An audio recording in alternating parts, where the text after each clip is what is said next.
Well, did you make contact with aliens? Were you taken to another planet, to a mothership? How did they communicate with... Can you tell me what they look like? Can you tell me how many of them there were? Were you given food? Injection? It's important the entire world learns of your experience. That's enough!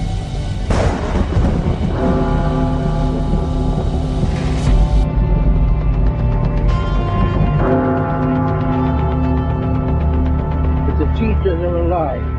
They're not books. They are the very living essences of nature itself. Unbelievably powerful supercomputer that's running our reality, and we don't have a clue as to how to operate it. Say in your mind, say to yourself, I am more than my physical body. Because I am more than physical matter, I can perceive that which is greater than the physical world.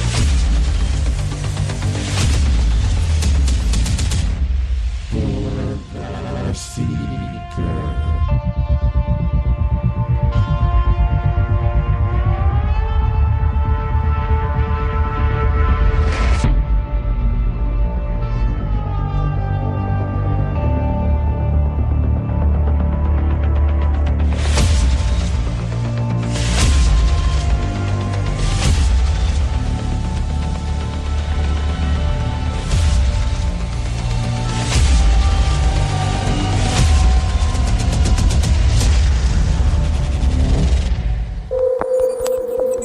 Houston, 20 seconds to LOS T-Dress. Roger, nice to be in orbit. Broadcasting from the Forest Tower studio in the mossy creek bottoms of Cane Creek, Arkansas. This is Lighting the Void, and I am your host, Joe Root. How you guys doing this evening, this night, wherever you are? Thanks for coming out. Thanks for joining us. We love you. Make sure you go to the website at lightingthevoid.com and sign up for the newsletter and get your free basic astrology book. It is Tuesday, November the 21st, and the night is cold here in the natural state, and the moon is beginning to wax from Sagittarius on into Capricorn after midnight. Fire up your chakras, sync both hemispheres of your brain together, and shoot your magical beam of light through your third eye tonight with us as we peer through the veil into the void between spirituality and science on this wonderful night. Thanks for joining us.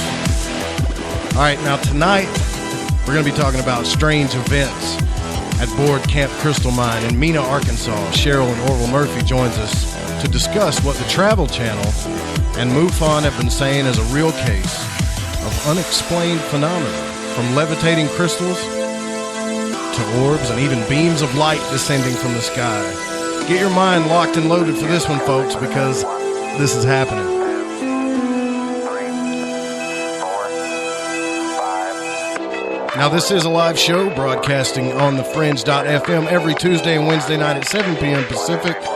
Sometimes you hear a replay, but right now this is live and can be heard on lightingthevoid.com. TalkStream Live, TuneIn, Spreaker, iTunes Radio, Radio Guide FM, and Radio Garden if you're under Little Rock, Arkansas, all by proxy via the Fringe FM. The TalkStream Live number if you're out of internet is 701-719-3971. Don't forget to go check out the archives if you're a podcast listener on any podcast player app, and you can listen to the show on Alexa devices now. Soon it will be all across the world, right? And now you know what else is we have the Fringe FM app you can download on your phone. So if you don't want to mess with Spreaker or anything like that, which, you know, that's a great app if you want to get into the chat rooms, you know, the paranormal app. But we also have our own Fringe FM app. You can get it on iTunes Radio and the Google Play Store. If you want to grab that, you know, it's nothing real fancy, but it's there for you to listen to the show anytime you want. You can also listen to the show on Facebook under the Listen Live tabs on both Lighting the Void and the Fringe FM page.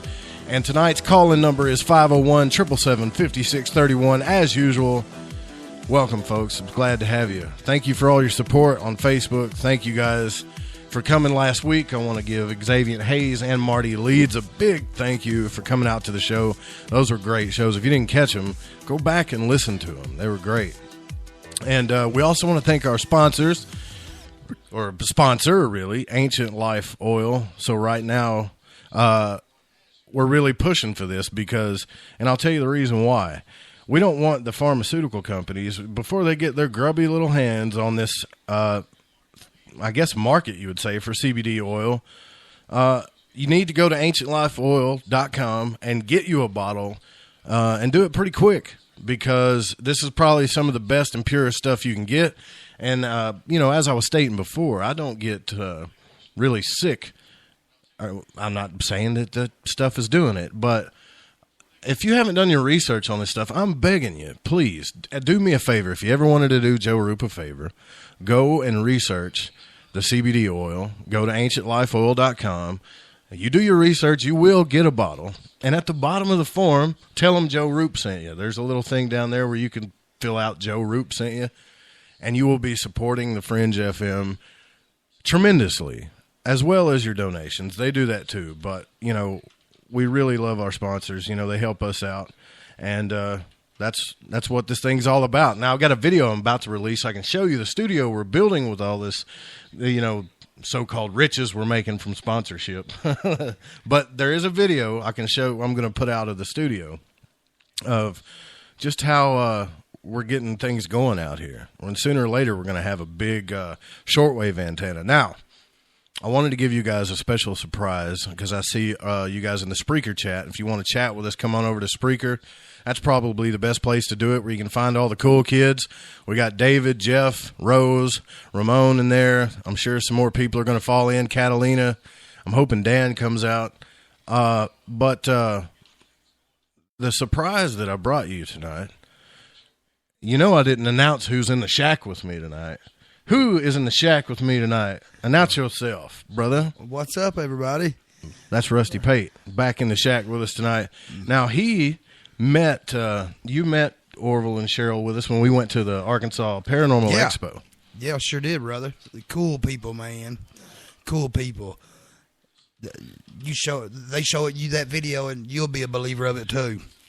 Well, you know what makes me the biggest believer of this whole thing is the fact that when you meet these people, these aren't, they're not sensationalists. They're just normal people. Yeah. This stuff started happening to. Probably some of the coolest people you'll ever meet. Oh, good down-home people. If y'all ever get a chance to go to their tour, go to their camp and take a tour, man, you'll love it. Oh, we're going to do that, too. We're fixing to hit them up. We plan on doing that, going out there, actually videotaping everything. Maybe Rose can go too as well. Anybody that's around home down here, or anybody really, you don't have to be from Arkansas, but we're going to try to announce it when we go down there. Right on. And do our own investigation. Yeah. And the thing about it is that Josh Gates from, I forget the name of the show. I just watched it, but it's on the Travel Channel. He went down there, and they saw their own UFOs, and they had it, if you watch the episode of it, they had a professional photographer look at the video. They had an FBI debunker actually sitting there with them, with Josh Gates, looking at all this evidence, and they couldn't explain it. That was one of the video clips from Board Camp Crystal Mine that neither person could say it was fake. They didn't know what it was. It was true. Unexplained phenomena. Yeah, that is intriguing. Expedition Unknown is the name of the show. Yeah, I always get stuff on the tip of my tongue, and I can't say it as soon as I get in front of the mic. Right, because you get excited. It's cool stuff. So. It really is cool, man. Yes, and see, look at there. They're saying they missed you, Rusty. I missed all y'all guys. I've been asking Roop about everybody. Yeah, he pulled up I've been sick. I don't know if Joe's told everybody, but I thought I was dying the past month. You had the old kidney stone, yeah. I've never had it before. Life was going good. Everything was great. Beautiful sunshine. And, man, all of a sudden I thought I was dying. Well, there is some unexplained phenomena there because that little bitty straw that stone passes through. Gosh, and puts you through the most pain you've ever been in your life, doesn't it? Oh, man. That is wild. The pain was so bad. I just knew I had some kind of organ failure. I didn't think you could hurt that bad and not have to have some kind of surgery or some kind of something, bro. Yeah, I understand. I had one not too long ago myself, and it was one of the worst experices I've ever had in my life. Big bad deal. I've had, everybody thinks about that, don't you? You think about, what's up, Dave Cruz? What's up? You think about all of the things that you've had when you have an experience like that, like a kidney stone. Yeah. It makes you think about all of the different experiences you've had in your life with pain, right? Because you want to measure it up. Right. What's the worst amount of pain I've ever had? Yeah, that's it. That's for me. it, bar none. Yeah, man. A kidney stone is the worst I've ever had myself too. I've hit trees head on doing 45 on 4-wheelers, man. I mean, just rack my body, get up, be whiny for a few days, hurt really good, but nothing like this. This was all consuming pain. All consuming. I wish I could tell you guys just how much I cried when I had one too, but it's almost embarrassing, man. And everybody laughs at you too. They think it's a funny. It's like you're a rat in a cage. Look at the guy flopping like a fish. Yeah, y'all heard of planking, where you just keep your body still? You know what that? I was really doing that. You were planking. I was doing that for an hour, or as long as I could keep my body in that movement. It is crazy. Well. My mama for sure got tired of seeing me. Oh, no. Well, I hope that you're okay now, Rusty. I hope everything's out of your system. Oh, man. And you're good to go. A lot of people missed you, man, around here. Man, I get messages all of the time. Where's Rusty? Where's Rusty? I'm like, what about Joe? How come the spotlight's not on Joe? But the spotlight is on you, brother. They miss you. Ooh, I appreciate that, everybody. I've sincerely missed coming to the show and talking with everybody. And you got you a new new red truck. You pulled up here. Uh-oh. That's going. You've been doing something right. Moving up in the world. All right, I'm about to burn my styrofoam cup down with this candle. Let's move on with the news here. We're getting a little bit behind schedule. Let's get this stuff going here. Now, Jeff's not with us, but I was hoping he was going to be here. What's up, Jeff, if you're listening, my brother? He is recuperating, I believe, with a bottle of bourbon right now. But we're going to do the news regardless. From the Gilson report, NASA experts say we will find alien life within 20 years. Now, it's different when NASA says it. We've got all these other people saying it, but now NASA's coming out and saying it's 20 years away. They're putting their stamp on it. But that's almost like when Bush said we were going to leave Iraq, too. So let's say 20 or 30 years. We want to be predictable. But they predicts a good candidate for life could be found within a 20-year mark. Now, they're saying targets like, I think it's called Enceladus and Europa, are promising worlds, and they're giving us the key signs to look for, including liquid water and atmospheric gases. Now, this is all according to the Daily Mail as well. This is where this article was cited, that NASA has gone to even the extent now of putting a video on YouTube showing what it actually takes with the gases and waters on a planet for life to exist, because apparently there's a lot of Inquirer stuff going around that's not really true. So, NASA wants to put their stamp on it. Right. Don't they always want to put their stamp on it when stuff is about to be true that we've been talking about with our tinfoil hats and on, they're going to take credit for it. There's nothing we can do about it. That's right. With all the independent companies out there, it's not like we have a satellite here in Ico, Arkansas, by the way, but I do watch this guy. All right, moving on. Here we go again, right? The military threat of autonomous weapons is grabbing attention now. Now, you guys heard me ranting last week that I thought this was the most imminent threat there was. As soon as we stopped airing the show, as soon as I said, good night, everybody, we get out of here, the next thing you know, and I'm not saying that I did this, because I know I didn't. Our show isn't that big yet, but it was all over the place, everywhere.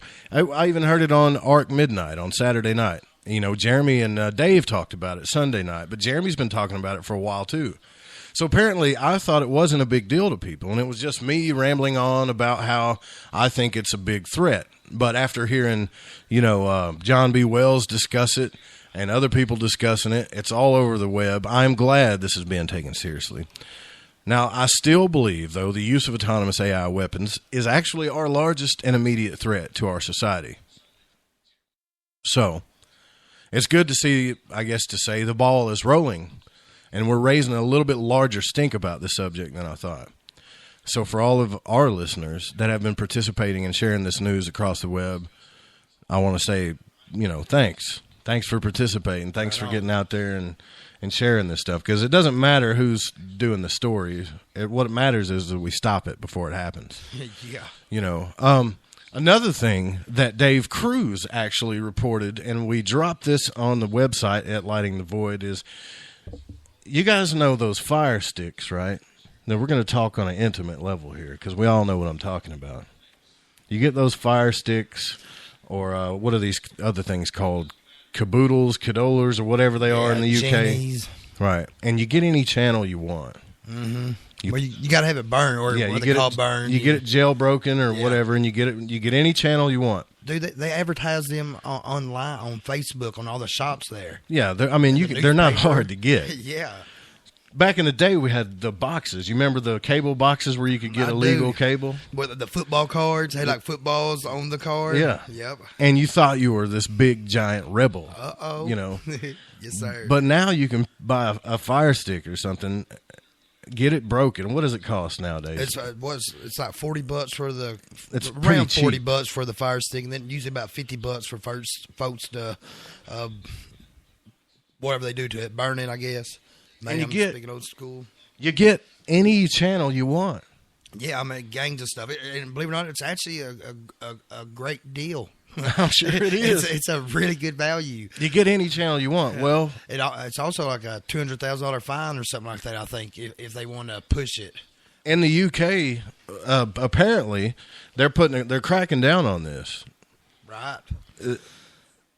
But there's an actual government sector that has their noses in this, assigned to watching this, protecting these companies, and also watching our every move. Right. And what they're saying is that it's going to protect children from seeing content they're not. They're always throwing some kind of spin on it, but they don't. Here's what pisses me off. It's not the fact that we're being rebellious and watching channels we're not paying for, but you don't trust me enough to decide what's good and what's not good for my child. Right. So you're going to make government sanctions and stuff, and also to enforce this thing. And eventually, when they get their claws deep in this enough, not only are they going to get kickbacks from these companies, and it's going to be another thing that gets politicians' votes. Certainly. Right? Certainly. But, and you know what I mean by that, lobbyists and all that stuff. Yeah. But when they get their claws deep in, then there's going to be heavy penalties to pay. Right. After reading this article that Dave Cruz sent me, I'm thinking they're going to make an example out of somebody. I'm predicting right now, within the next 3 months, and usually I'm wrong about these things, but I'm hoping I'm wrong this time. But I'm predicting within the next, let's just say 3 or 4 months, they're going to make it a big example out of somebody, and it's going to be all over the web. Right. Someone's going to get sentenced to 10 to 20 years or something with a $250,000 to $1 million fine. Yes, sir. It'll be some kind of celebrity probably, or somebody that you didn't expect. Yeah. That would buy a fire stick or something. Probably some college kid living in his mom and dad's basement, sitting there banging them out by the dozens. It's the same thing they did to Wesley Snipes.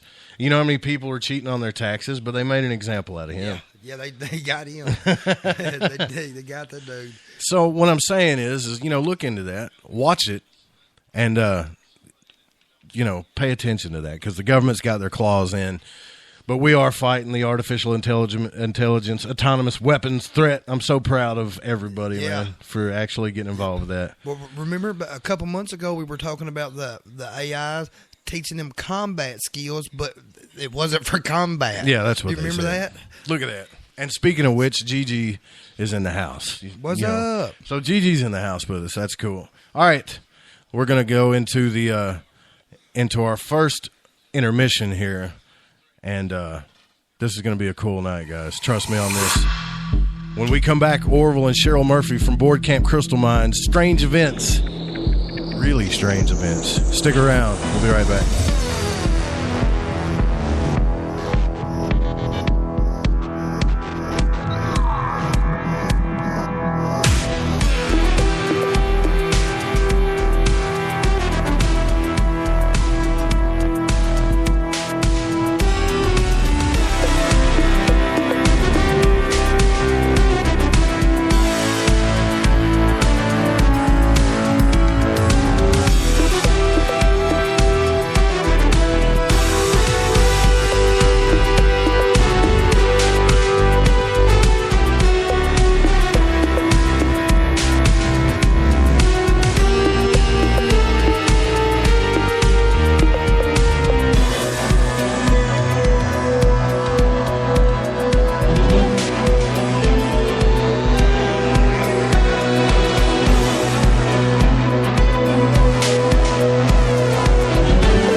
back the blinds and uncover the truth. This is Lighting the Void Radio. KTLK Digital Broadcasting. We rock the paranormal talk. Greetings, I'm Space Boy. I started writing music at an early age, inspired by such synth stylings of the Pet Shop Boys, Erasure, Kraftwerk, Art of Noise, and 8-Bit. I have crafted my work into a hybrid of synth pop with modern electronica rock music of today, with pounding beats, high-energy arpeggios, soothing orchestral moods, and rock and roll. Space Boy will surely be a part of anyone's music collection, so head on over to spaceboymusic.com and get you some cool stuff. The Fringe FM presents proud sponsor, Ancient Life Oil. The real oil. CBD is truly ancient life oil from the source. Here's some exciting news. This oil has no psychoactive effects, and it's legal in 50 states. I take it myself, and it's truly changing my life in phenomenal ways. Insomnia? Not a problem for me. And inflammation? Well, this is just my experience. Be proactive and do your own research. Go get it yourself at ancientlifeoil.com. When you're healthy, happiness comes easy. The truth about this wonderful plant is that it wants to give back to mankind life, longevity, and happiness. It's totally organic, non-GMO, and infused with high-quality liquid coconut MCT oil. Do yourself a favor and go to ancientlifeoil.com. Again, that's ancientlifeoil.com. Hey, Fringe FM listeners. Did you know that when you're on the road with limited data or no Wi-Fi available, you can still listen to every minute of the Fringe FM by calling 701-719-3971. No smartphone app or internet needed. Saves your data plan and no extra cost if you have unlimited minutes. Call 701-719-3971.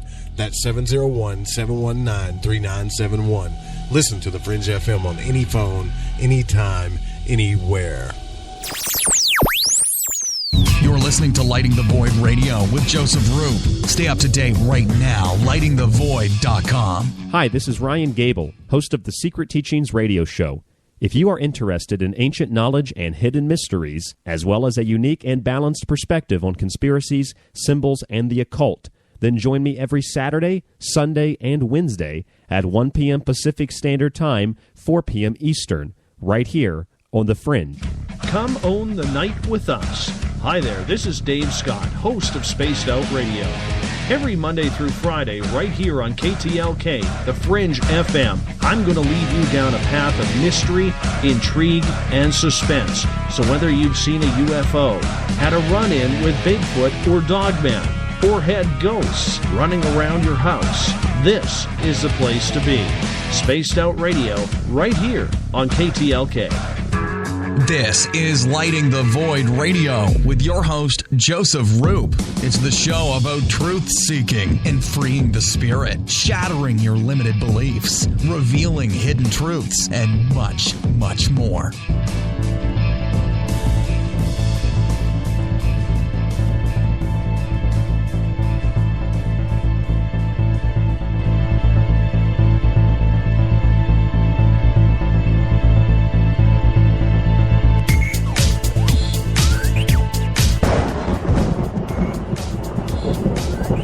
Welcome back. I'm Joe Roop, and this is Lighting the Void. Tomorrow night on the program, spirit traveler and guide Tobias Lars. And we may even do a surprise Moonbat Thanksgiving Eve late into the night. Who knows? All right, let's bring on our guests. Orville Murphy and Cheryl Murphy owns the Board Camp Crystal Mine near Mena, Arkansas. Now, the mine was discovered in 2008 and opened in 2012. It is described on their website as a day camp with an actual native, virtually untapped crystal mine and public dig site that is completely above ground and tree covered, so rockhounds can dig in the shade, so to say. Now, that's pretty much what they and visitors found until February of 2017, when strange events began to happen after setting up a game camera and capturing photographs of what seemed to be levitating rocks. So they posted a video. Now, this got attention of MUFON, which is the Mutual UFO Network, and the Travel Channel. And after closing the camp in May to allow undisturbed access, MUFON investigated the phenomena, saw it for themselves, assured the Murphys that it was undeniably scientifically unexplained, and will publish their findings in this November issue of the MUFON Journal, which I believe is out now. Now, that physical evidence was shown in the Board Camp's Crystal Mine segment on the fourth part on the Travel Channel on Expedition Unknown, which was Expedition Unknown Hunt for Extraterrestrials, which is hosted by Josh Gates, that broadcasted this October. Now, they have reopened the camp for tours, and you can schedule one at boardcampcrystalmine.com. Now, there's been quite a few unexplained events that have happened since. Strange lights, orbs, more paranormal events than we can discuss, than we're about to discuss on this show. Now, they also have a book out titled Beams, where Orville and Cheryl share their experiences with documented photographs and stories that's retold by them. All the links are there at lightingthevoid.com as well, and we're probably going to post it on the fringe.fm too, so you can check that out. Hey, it's really cool to talk to you guys again. Haven't talked to you guys since the Paranormal Expo. How you guys doing tonight? Welcome to the show. Hey, we're doing great. Well, I have to say, when I watched Josh Gates do his thing, right? Even he was super surprised about it. And you guys, like I was telling Rusty earlier, the coolest thing about this is when we met you guys were just normal, loving, down-to-earth people. It's not like you're, tinfoil hat wearing type people like we are. Right. Yeah. And this stuff just started happening to you, right? Right.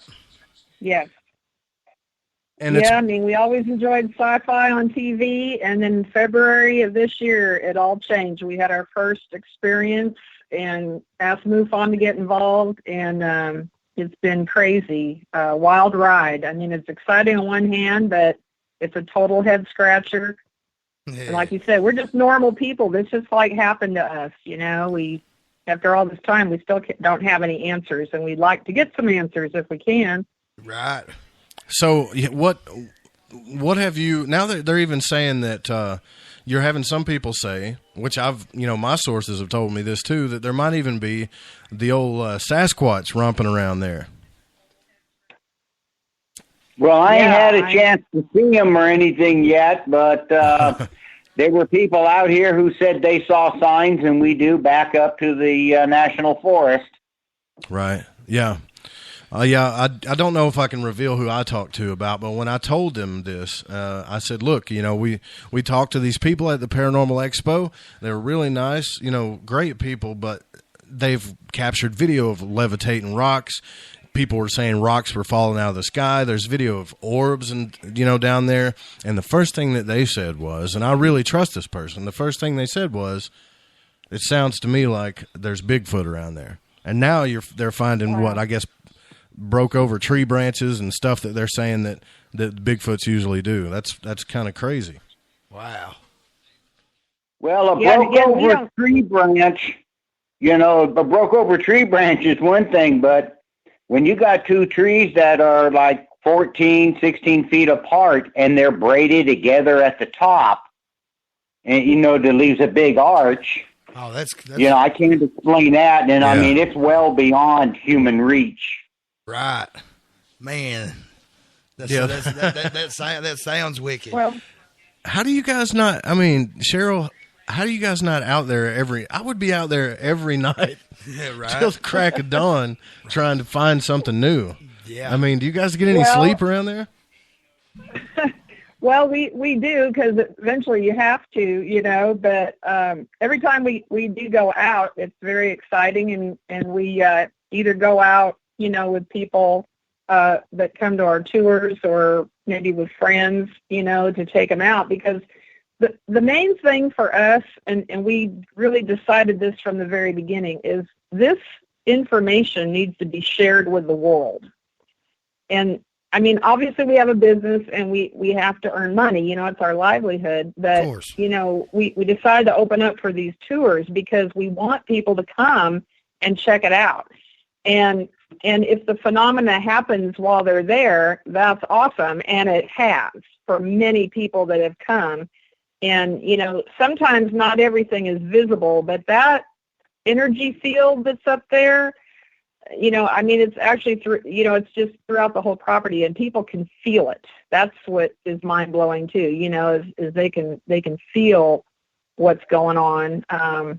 Not only just, capturing photographs of some of the orbs and things, but it's just amazing, and we're very appreciative of everyone that has come out and check it out, and we just want people to keep on coming. So now, we have a lot of witnesses, and that means everything to us, including the MUFON representatives. They also actually experienced phenomena.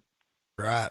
You talking about that. Of course, you got to make a living. When we met you at the conference, y'all were just setting up, showing people your stuff. Y'all wasn't out trying to sell stuff.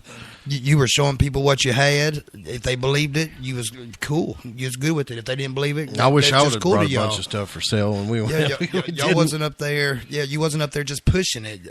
When you said you was just wanting to get the information out, I can really attest to that for you. And that's probably why you guys, got that book out too. So for, the mass audiences can read it, and, they have your testimonies in there. I can't wait to get a copy of it. Yeah, me too. I know. But the thing is, we're just the gatekeeper. We own the property. We get reminded by the county every year that we own the property. But as far as the event itself, that belongs to all the people of the earth. You can't claim that you own a phenomenon. That's just not right. I dig that. I dig that so much. Well, I can tell you this. I know for a fact that Rusty and I are going to make a point to come down there and visit you guys, and hopefully something. If it doesn't, it doesn't. I'm sure I can take back something cool from the the trip. But hopefully we'll capture something there, because I got to say, everybody knows that I'm a spirit scientist. I haven't really delved into ufology and Bigfoot very much, but I'm going to say this, and I'm being very serious about this, Orville and Cheryl, that when I met you guys, that changed for me. I mean, a lot of it changed for me. Now I'm on this ufology. I've got this ufology fire underneath me, as well as other things. When I saw the video of the levitating rock, or the levitating crystal, I've looked at tons of videos and tried to analyze them with what I can, even with software.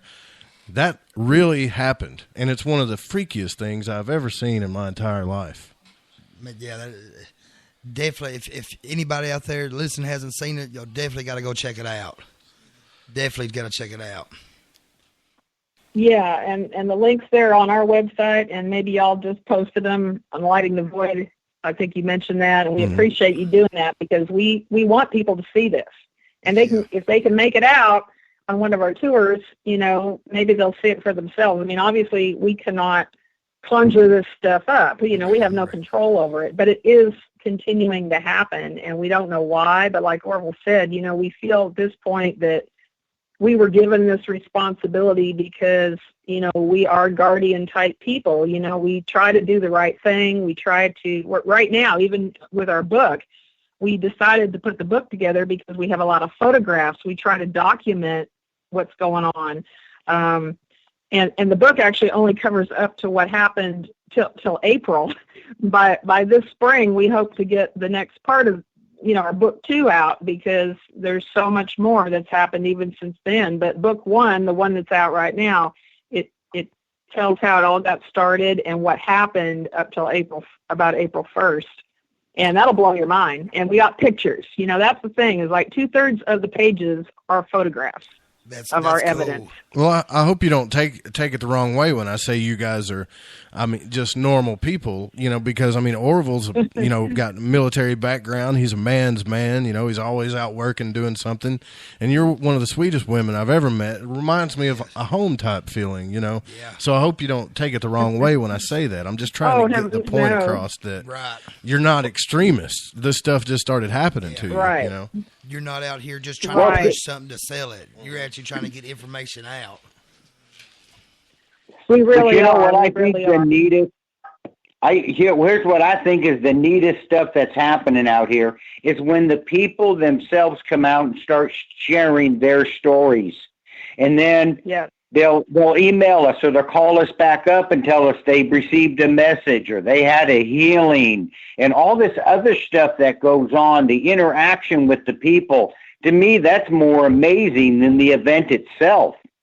Just because we don't understand the language doesn't mean there's not a message being told. Right. Dang, man, that's a good way to look at that. I love Orville. That's cool. I wasn't even thinking of it in that aspect whatsoever. You know, you guys, how long ago did you move here from? You guys actually, I just found this out today. I mean, you might have told me, but it really didn't pop and stick into my mind until today when I was talking to you earlier on the phone, Cheryl. You guys moved here from around the Mount Shasta area, right? Yes, we lived right at the base of the mountain. Yep, we lived there about 15 years before we moved to Arkansas. We've been in Arkansas now 12 years. And did you guys ever have any paranormal events happen to you there when you lived around Mount Shasta? No, we heard a lot about it. You heard a lot about it, but nothing ever happened. Isn't that different? That's so different from what we're used to. Yeah. And you know, once you and once you experience something, you know, phenomenal like that, it's like you're open to it. I can't wait to come down there. I really cannot wait to come down there. And you know, the sad thing about it is, right now, unless we get maybe some heavy donations or something, right now all we got is a couple of cell phone cameras and maybe a little video camera. But that might be good enough if we catch something. You know, I don't know. Well. Yeah, that's been good enough for us, and we did get some game cameras, you know, that we put up there, and mostly we don't get any game on those cameras. That's the weird part. Really? So you don't see a lot of animals out. That is strange. Oh man, especially not at the epicenter, what we call the epicenter, the event site where the first light event actually happened back in February that started this whole thing. There is a very high electromagnetic field there that was created, we believe, by the lights, the beams that we saw. We don't know how or why, but that electromagnetic field is increasing. And we put in new fence posts. We drove in new fence posts in the area. And they are now magnetized as well as polarized. And now we just had a lady here this past weekend. She had one of these kind of like a pen type magnet, and that darn magnet, even through the plastic cover, it was hanging from the wire that we strung between those fence posts. And I got a picture of it, and a lot of this just happened this last week with some of the Bigfoot phenomena and stuff. And I'm getting ready to post it on our website, or our Facebook, our Board Camp Crystal Mine Facebook page pretty soon here. Sorry, I'm kind of behind. It takes a lot of time to do all that. No. I imagine all of this stuff just kind of started happening to you all at once, real heavily, you know. And you know, not just dwell on what you were saying, but talking about you don't see much wildlife out there, and man, that, like what Orville said, that butts up to the National Forest. You figured, it's a little odd. Yeah, you figured you would see a gang of stuff out through there. So when you said that about the magnetic field, it almost made me wonder if animals are weary of that area. Yeah, it's hard to tell. We put the fence posts in, you know, and they don't come magnetic, but we put them up there, and it wasn't 3 weeks later, and you can hang paper clips from them. Wow. Huh. So, all right. Well, I'm just going to ask both of you guys one at a time. I guess I'll start with Orville here. Now, Orville, you've got, like I said, I believe you're a man's man. You know, you got a military background. You've probably seen other parts of the world and stuff. Have you ever had any types of paranormal events happen to you in your life before all of this? I think all of us have experienced something but didn't recognize it at the time. I think you finally go through a part of your life that is your awakening. And I think my awakening was in February. But I think when I was in Mount Shasta, I was being groomed. I think through your whole life, you're being groomed. You just have to wait till it's time for the awakening. Wow, that's a really cool answer. That is. And what about you, Cheryl? Is this the same thing for you? You never had anything really? Yeah, I've never had any what I would call paranormal experiences. I mean, I remember as a teenager, I got a Ouija board, you know, and a couple scary little things happened, you know, and we okay, we're not doing this anymore, you know. Right. But, you know, kind of maybe the standard teenage stuff with all of that, but I never really had anything happen. But, I've had friends in the past that claim they've seen ghosts and just weird stuff. And for whatever reason, they confided in me and told me their experience. And, never in my life have I really called anybody a liar. When somebody has a testimony, when they experience something, how dare any of us, say they're just a flat out liar. I mean, if they're an alcoholic or drug user, you might think, something along that line. But, anybody that's just a regular person, like you're saying, that all of a sudden they have an experience, it's like that's their experience for whatever reason. And, I've always been curious about people that have had those experiences, but I never did. And until, like Orville said, in February, we had this experience together where we saw these 3 huge beams of light come out of our crystal mine that night on February 18th.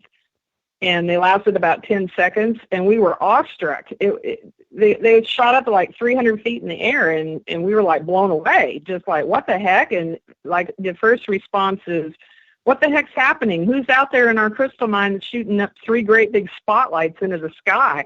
But then there's nobody out there doing that, but your mind is trying to figure it out, Trying to rationalize. And so it was you and Orville and your son out there at the time, right? When you guys all 3 saw this happen? Yeah. Mm-hmm. And you haven't seen anything about 10. Go ahead. I'm sorry. Go ahead. Well, no, go ahead. I was just going to say the beams lasted about 10 seconds and then faded. And then the next morning when we went up there is when we saw that all the metal objects had been moved or somehow, affected. Fence posts were leaning, and the tools up there we'd left up there for mining, they were strewn about. And so it was our guess that something maybe electromagnetic had happened, but we had no idea, And then a friend of ours called MUFON on our behalf. We never even heard of MUFON. We didn't even know what it was. And they called us about it because we had the physical evidence left behind, and they were very interested in that. They told us later that less than 3% of cases actually have some kind of physical evidence. Sometimes it's burn marks in the ground, or maybe kind of like a crop circle effect, maybe where a craft, had come down to the earth and people had seen the lights. But anyway, that's really what attracted them, was the physical evidence. And they're the ones that, when MUFON came, they're the ones that identified the electromagnetic field, because I guess they had, I think it's called a gauge meter. They can measure that. So they did that. They measured it, and it was like 4 or 5 times greater than the natural field of the earth. Wow. Man. That's incredible. And, I wish and it's still high. That field is still high, today. Right. I wish it would have been measured before that event. Has anybody went out there and measured it for radiation that you know of? I think MUFON did that as well, and there is some kind of, like a natural radiation. They said it's not particle radiation that can hurt us, but I believe that they said that the radiation level was elevated, more so than the Earth's normal level. But it wasn't to the point of, being dangerous, or they probably wouldn't have been there themselves, Sure. There's so many events to talk about at this place. I mean, it just gets me excited thinking about it. But can you kind of walk us through, and the listener out there, take us through that event when you guys saw the beam? Like, did it start out with just spots of light, or how did it work? Well, when we first saw the light, when I was in the military, we took a lot of night training. You know what I'm saying? How to recognize stuff in the dark. Mm-hmm. And the 2 things that really set out for me was the 3 beams were flat on the top, like something was blocking them going up. Okay? So I don't know if the light started from the ground and went up, or the light started at the top and went down, but light should not be flat on the top. Another thing, the lights were big and bright, but they didn't cast any shadows. And that was the one thing that really set me off, was I'm used to seeing light in the dark, but there weren't any shadows anywhere. We were looking right there. We have a flagpole, there's trees, a power line, and a light that bright should have casted shadows, but we didn't see any shadows. And we didn't lose our night vision after the light was gone. Okay. And so it started out like in other words, there was no, usually when you see a light, it has some type of, I don't know what to say, glow around it, but this was just flat at the top. Nothing, it didn't glow above it, is what you're saying. No. So it's like it was. It's like it was hitting something. That's what I was saying. It's either hitting something or projecting from there. Or it could have been coming from another dimension, possibly. If there's nothing we were behind kind of busy freaking out. Yeah, we were busy freaking out at the time to take a whole lot of notes, but right, yeah, I can see that. It was our first one. Yeah, man. Well, and later on, MUFON, of course, they were the ones that suggested that perhaps it was a triangular craft that was over the crystal mine and had shot down these beams of light. Perhaps they were harvesting crystal energy. That was brought to our attention. I mean, crystals do have energy. They have a sounding energy. They transmit sound and tell time. Those are the ones I know of. And I'm not very well read on it even today, but people use them for healing because of their electromagnetic field. And, it sounds crazy, but yet if you look at, try to look at it from a fringe scientific perspective, it does seem plausible that if there are UFOs, perhaps they are running, on crystal energy. I mean, that was suggested to us. We never thought of it in the past because we didn't tend to be sci-fi type people, but I mean, this isn't sci-fi for entertainment purposes. This is stuff that organizations like MUFON, as well as a lot of scientists, had been studying for years to try to find out if they can scientifically prove if there's UFOs. Right. And you cross over into all the Roswell, the government's conspiracy angle of it too. You know what I mean?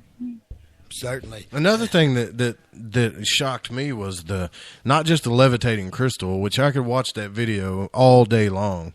I mean, even when my son's out here in the studio, I'm like, Corbin, come over here and look at this. And he's like, what am I looking at? I'm like, just watch. And, he zooms into it and the crystal seems to rise a little bit and then it just sits there and hovers like it's bouncing back and forth, If you didn't know what you was looking at the video, you'd almost be just like, oh, what am I looking at? Yeah. There's nothing happening. But you really got to see it. Yeah, you really got to focus in on it. And I don't understand. Let me ask you this, because I'm going through this in my mind. This stuff, let's say this stuff is happening out here where I live. At some point, Rusty and I were talking about this before the show.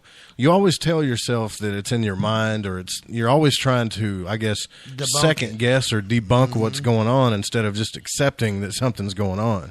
Did you guys go through that process when this stuff first started happening, or did you just say, this is crazy, this is really happening? Or did you ever try to debunk it yourselves, is what I'm saying? Well, yeah, we tried to justify what we saw, because that's what your brain does anyway. Your brain is going to fill in gaps. But first thing we did, all three of us came in the house, and we just talked about it. Tried to make some notes, write some stuff down, and after we talked about it for a little bit, then we thought there's something more to this than what we saw with our own eyes. Right. And right now, there could be stuff out there. This is what I think about. There could be stuff, and I'm sure you guys think about this because you live there. There could be stuff going on out there right now. Yeah. We're not seeing. We're not partaking in it. What if there's a legitimate UFO right out there on your crystal mind as we speak, just in a different dimension?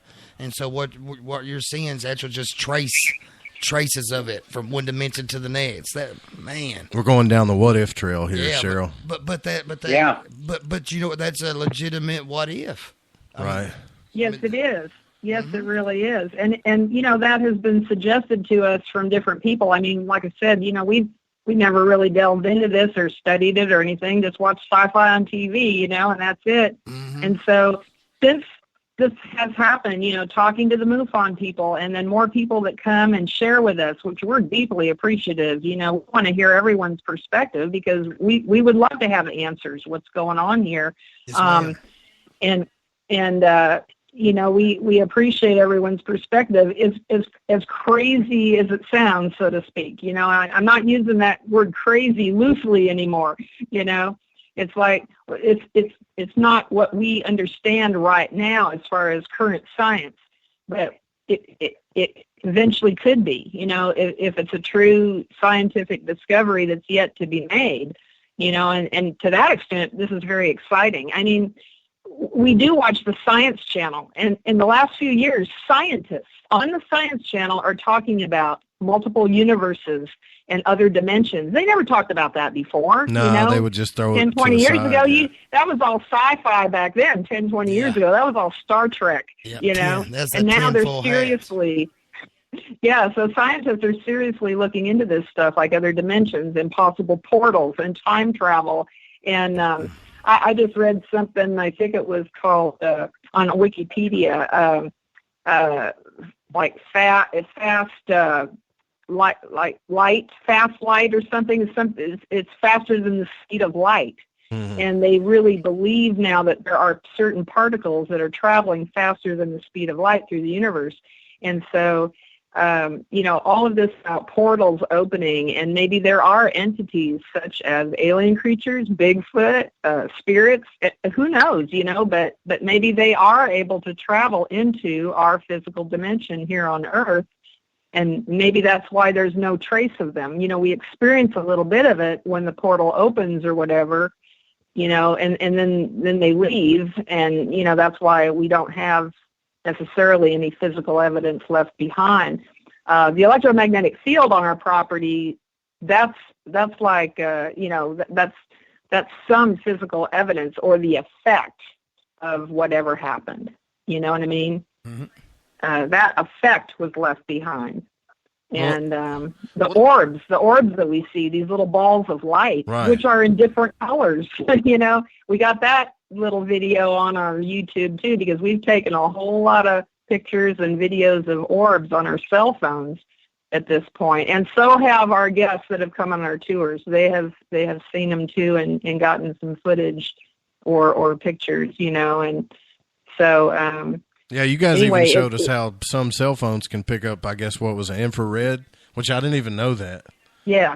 You can take your cell phone camera on some cameras and see infrared where you can't with the naked eye. Yep. And you know, I saw something. I saw something on I believe it's a documentary, and it's been within about the past year, about where some scientists were they found that crystals had energy, like what you're talking about, what they've known for years now, but they were trying to make a storage out of it where they could store so much information on the crystal. Where they could like put in, they could like put in everybody's. I don't want to. You don't want to say the wrong thing. I don't want to put wrong information out there, but they were saying that on like one little bitty crystal, they could map out the whole human genome. I mean everything. Everything on it, and every music, every musical song, every recorder could be like on one crystal. That's insane. We got about 5 minutes here before we're almost halfway done we're halfway done through this thing already. That's crazy, isn't it? Wow. But here's you know what, Dad? I've had so many people give me so many theories, and I've determined now that every single one of them is right. So. Right. Well, you got to go with your gut at some point. I think at some point all of us know deep down there's something else. Something else is going on here. And what's so cool with y'all's experience is, you know, most time when you experience a phenomenon like that, you're usually by yourself. It seems like. So you try to rationalize in your mind, like, did I see that? Blah blah. Y'all actually had 3 of y'all there, family members that you can there with them, right? You know? And you can take their word for it because you've known them and you know they're not lying. And then y'all talk about saw the exact same thing. So it'd be hard to not believe what y'all saw for y'all to try to talk yourself out of believing it. One thing and the more people that see it, you share and you bounce back and forth, you know. Certainly. For example, on September 16th, we had a Saturday night tour, and we had about 10 people out there with us on the stage, and these two weird beams of light, it's like they came on and they came off. Now, they didn't shoot straight up and down like the ones we saw in February. They kind of shot across the sky, and it only happened one time, and then it didn't happen again. And we all saw it. I asked everybody afterwards, I go, did everybody see that? And they all said, yes. Yeah. So, you know, everybody on the stage, we have a stage out there. That's where, like, our observation deck now, you know, and everybody saw that. And it was cool. Awesome, yes. You know, that everybody did. And we've never seen them since, you know. Does it seem like that these things go away from y'all? That's what's been bothering me, and especially when I was watching, you know, when Josh Gates came up there to do the show, they saw the light, and it almost seemed to like just as soon as you noticed it, it almost like it was trying to hide or fade out, like it's aware of you being there. Yeah, or where are you trying? Does that happen to you guys a lot? A lot, yeah. Sometimes I'm not saying you got to sneak up on them. But you really got to be watching, because a lot of stuff will happen that you'll miss if you're not paying attention. Just like we had Earthlight people here, and the top of that hill lit up like aircraft landing lights for about 5 seconds. And we had 56 witnesses down there on the picnic tables at that one time. That was our biggest mass sighting, was 56 people. Wow. And by the way, we did our surveillance video camera did capture that on video, and we posted it on our Facebook page. So if you get on our Board Camp Crystal Mine Facebook page, you can watch that video of those lights appearing at the top, toward the top. That's really cool. That's really cool. I haven't seen that yet. I can't wait to see that. That's what. Yeah, that was September 17th. That's what me and Joseph fit to be looking at during the break. Yeah, probably. But I want to say this though. I'm curious. Do you think whatever is? Yeah, we need to go into the break here. But what do you think? Whatever's there, doesn't seem like it's harmful or it's any kind of threat, does it? No threat whatsoever. No, you'd have that gut feeling if you were in danger. Yeah, and there was no danger. No threat whatsoever. So we got orbs. Levitating crystals, beams of light. The possibility of Bigfoot. Yeah, based on what, and you guys are probably, I'm assuming, going to have some of those researchers come down. And I can't imagine all of the attention you guys are getting right now, because everybody wants in on the big story, you know? Yeah, and there's been Bigfoot sightings all through Mount Ida and close to Mena. I didn't know that. Areas through there. Mm-hmm. Yes. Well, I'll tell you what. Let's go ahead and go into the break, because I don't want to. I was going to save this one question I'm curious about. So, all right, guys, when we come back, we're going to be continuing to discuss with Orville and Cheryl at Board Camp Crystal Mine all of these strange events that are happening. Man, I can't wait to go down there. Awesome people, man. Awesome people. We'll be right back, guys. Thanks.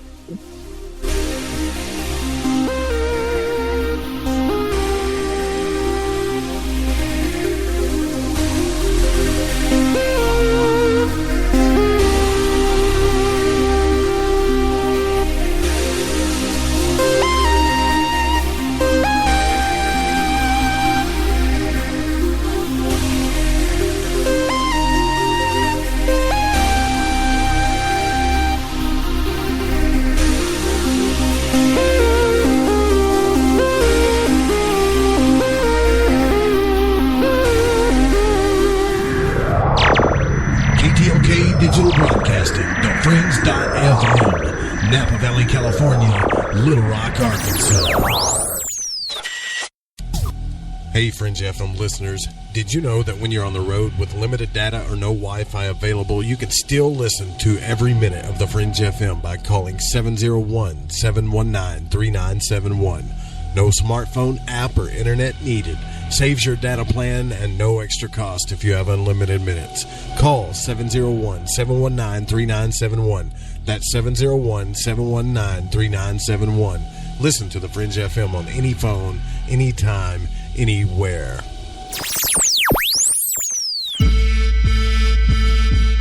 We are still getting strange on Sundays. Hey everyone, it's me, Dave Cruz, host of Beyond the Strange Radio, letting you know we're on live Sunday nights right here on the Fringe FM. The Strange Sunday saga continues live at 5 p.m. Pacific, 8 p.m. Eastern. Listen on thefringe.fm or at beyondthestrange.com. Again, that's Sunday nights, 5 p.m. Pacific. See you there. Come own the night with us.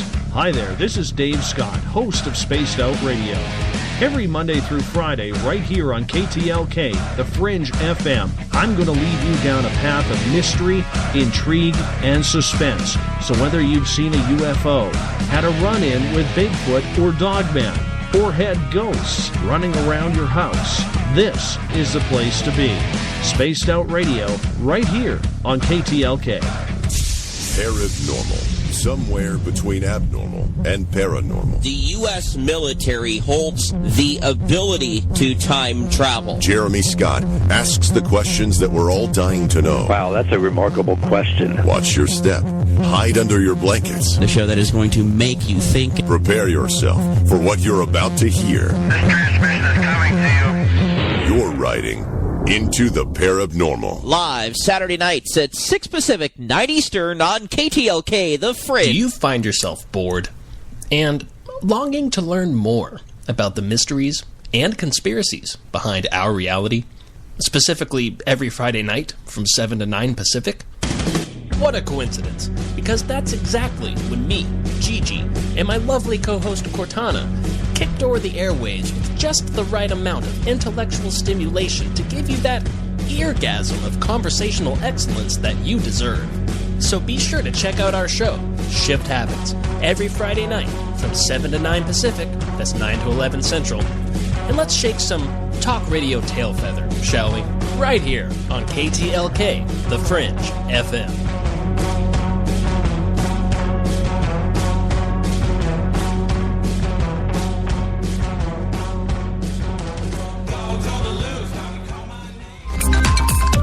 Fringe FM listeners, guess what? TalkStream Live has just released a new paranormal app exclusively for the paranormal community called Paranormal Radio. Paranormal Radio has a great selection of streaming talk shows dealing with UFOs, the supernatural, sacred geometry, NDEs, and much more, including a network highly recommended, The Fringe FM. You can download Paranormal Radio right now from Google Play and the iTunes App Store. This is Lighting the Void Radio with your host, Joseph Roop. It's the show about truth-seeking and freeing the spirit, shattering your limited beliefs, revealing hidden truths. Hey, it is I, Kurt Green from the Kurt Green Hour. Come hang out with me every Wednesday night at midnight, Pacific Standard Time. As we unwind, hey, grab a cup of coffee, hang out with me, enjoy the ride. That's midnight every Wednesday night right here on the Fringe.fm.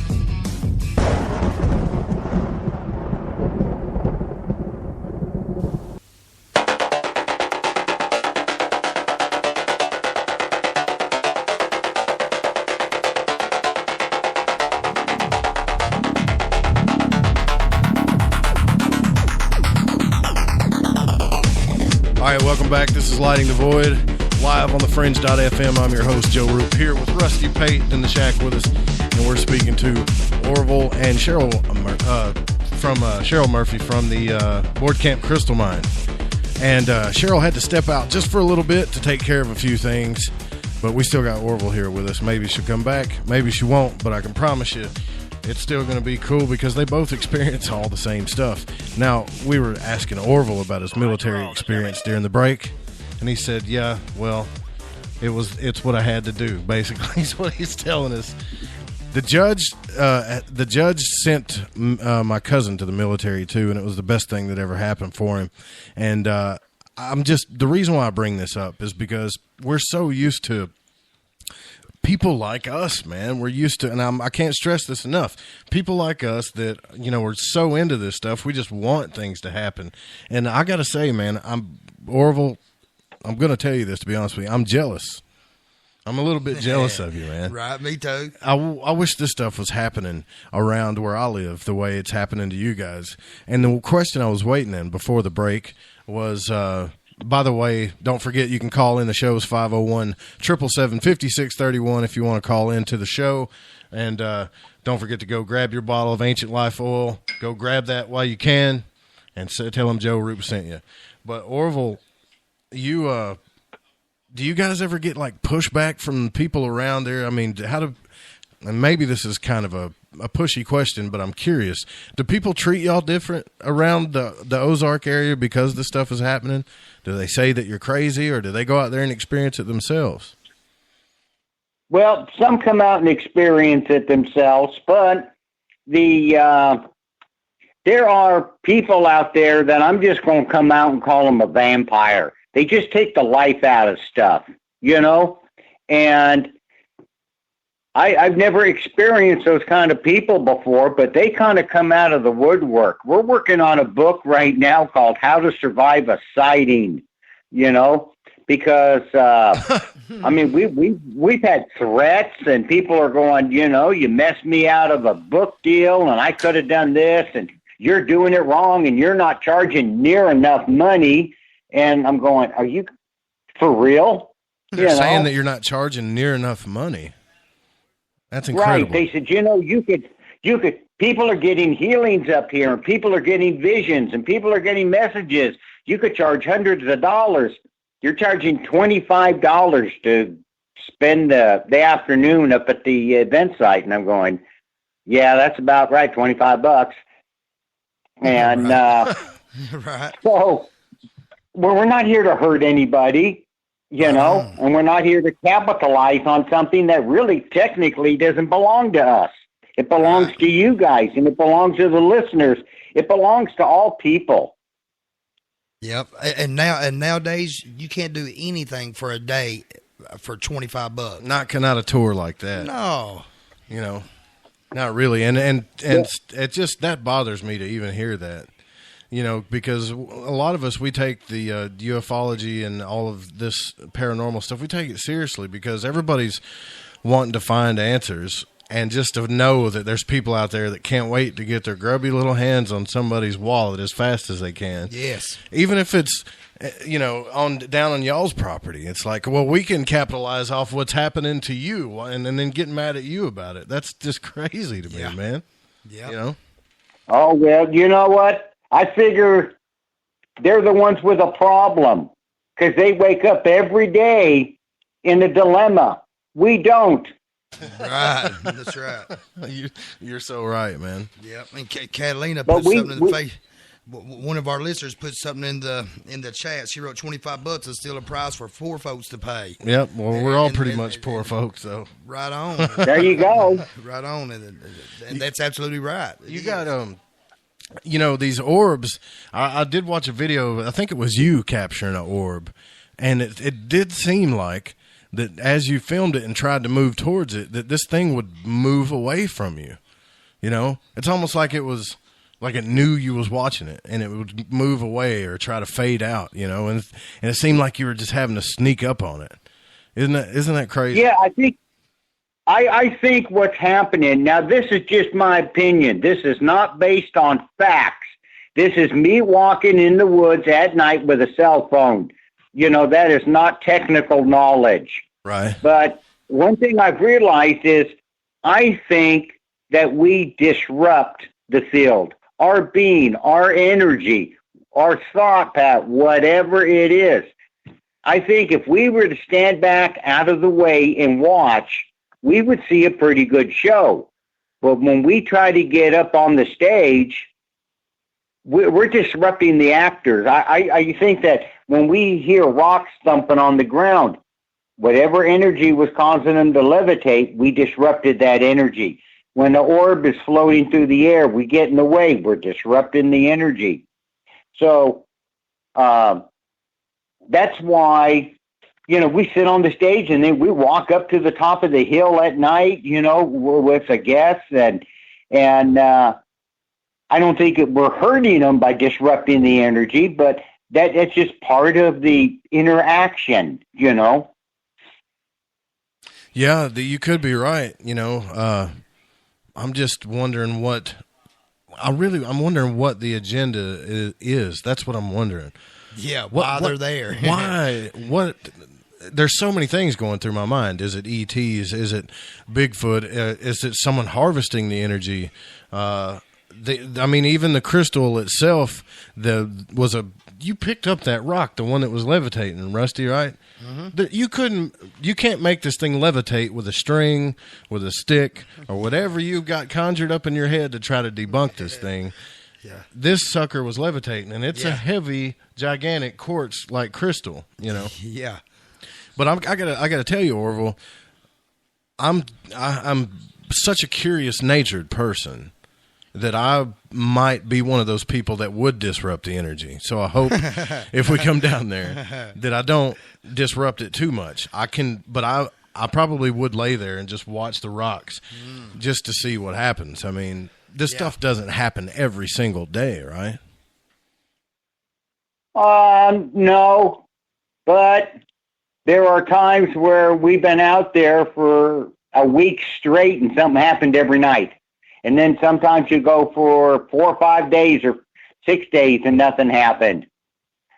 But what we did is, because this all belongs to the people, we started a website called the Metaphysical Crystal Sanctuary. Oh, cool. And then what happens is anyone who wants to can go to the metaphysicalcrystalsanctuary.com and become a member. And then people who want to can come out here and volunteer to just hang out, work out, look at videos. And right now it's just Cheryl and I on 50 acres. And I mean, it's running us crazy. So we set it up to where people can come out and become, learn to become guardians. Right on. Well, there's got to be something to it. The reason why I say that, and I don't know if you know this or not, but there was an event that I believe it already happened here in Arkansas, and I still don't know where it happened because they don't reveal the location to you until you actually pay for it. Now, this event, it cost a few $100s to go to, but it was some kind of a crystal gate event that they called it, like Crystal Vortex Gate or something like that. And I want to try to go there next year if I can. But Graham Hancock, the author of Fingerprints of the Gods, was in Arkansas, went to this thing. Stanton Friedman went to this thing. There's something going on about these crystal spots, man. There's definitely, I can say that for sure, there's something definitely special about them. Yeah, there's several areas on the property. One of them, obviously, is the event site where the magnetism is. We saw the lights. We see orbs where everybody goes. But way in the back of the property, there's this weird-shaped ravine, and everybody calls it the Psycho Ravine because we hear and see stuff down in there that is insane. You feel tinglies and whatever. And we let investigators and stuff go down in there. We've had a lot of Native American tribal people who just flat refuse to go down into the ravine. Why? But why did they say they don't want to go? They said they just feel uncomfortable. And but sometimes one guy told us, he says it's a sacred place and we don't want to disturb it.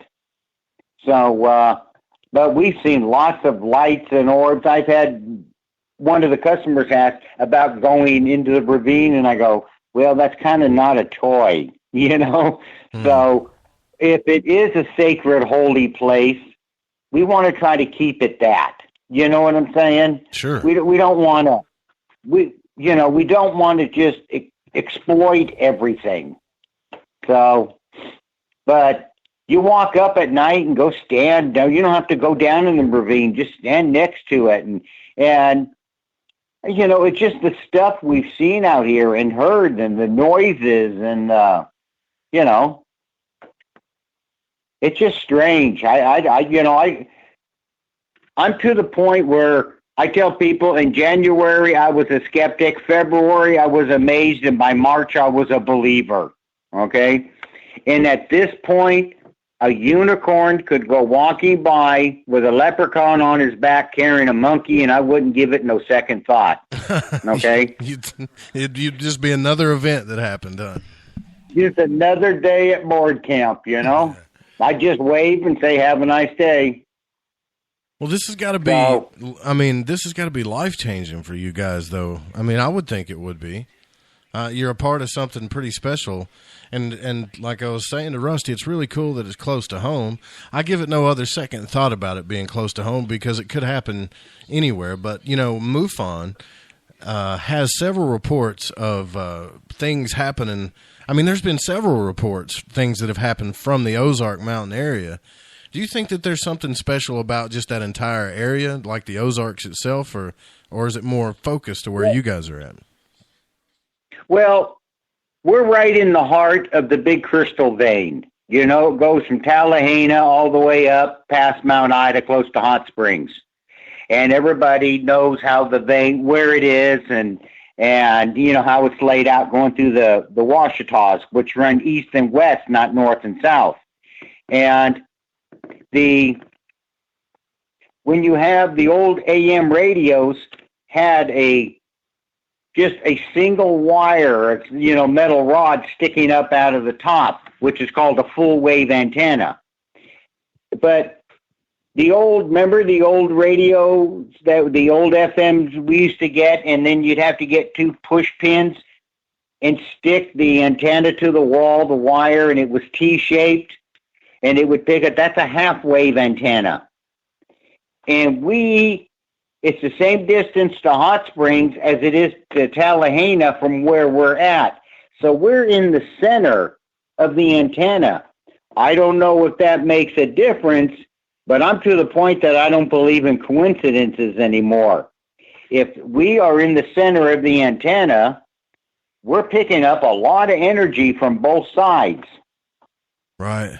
Yeah, definitely. There's something going on out there. Do you think that, well, I didn't mean it like the whole Ozarks are special. I meant, well, that does answer my question because you are right on the main vein. But what I'm wondering is, you know, there's only two big places in the world to get crystals like this from. And I believe the other place is in Brazil, you know, so I guess the question I was asking, I was really making a statement because I do believe that you guys are on something really special down there. And for you to say, hey, just come on down and visit with us, that's really cool because I don't know. If I'm almost tempted to just jump in the truck and go down there right now, but we're going to come down there pretty soon and, you know, get the full experience. Now, when Josh was there, when he was doing the video show, they had professional camera equipment and stuff.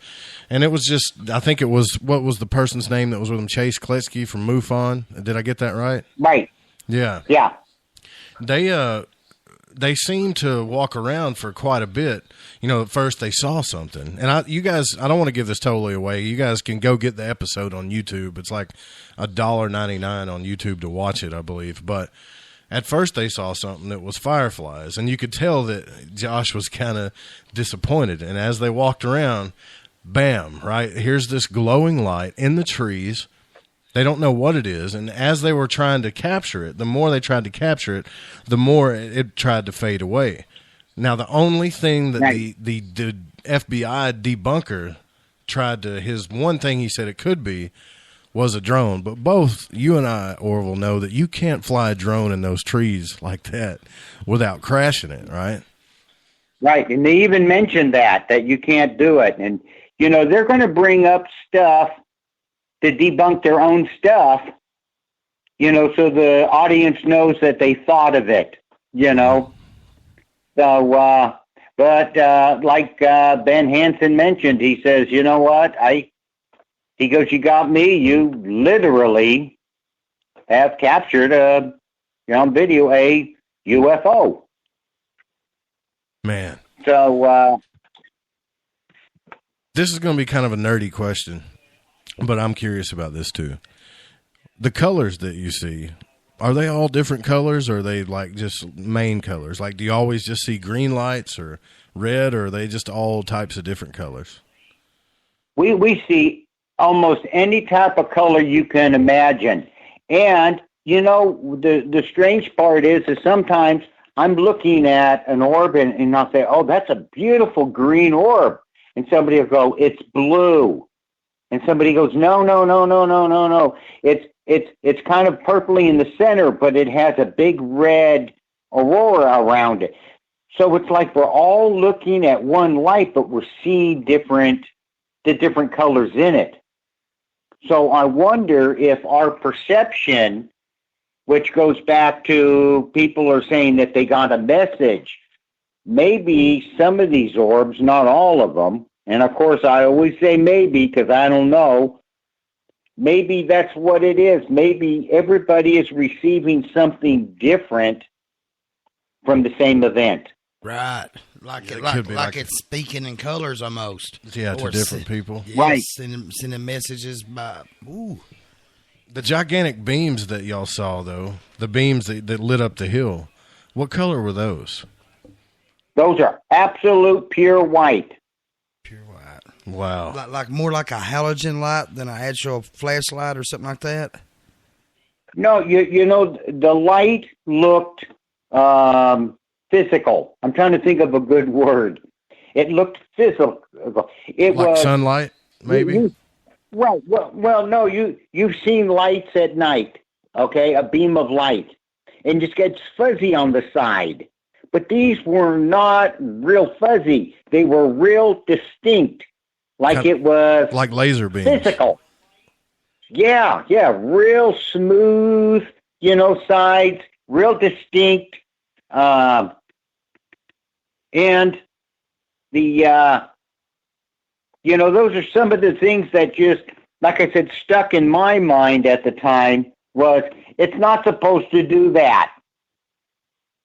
Yeah, that's probably the first thing I would think too. But you have some training in this too. You said in the military, you know, right. They trained you in the dark to do certain things. So, and then you said that happened. Now that beam event happened for about 10 minutes tops, or was it 10 seconds? You said no, it's 10 seconds. Yeah, but what did you guys say to each other after that? I'm curious. After that event.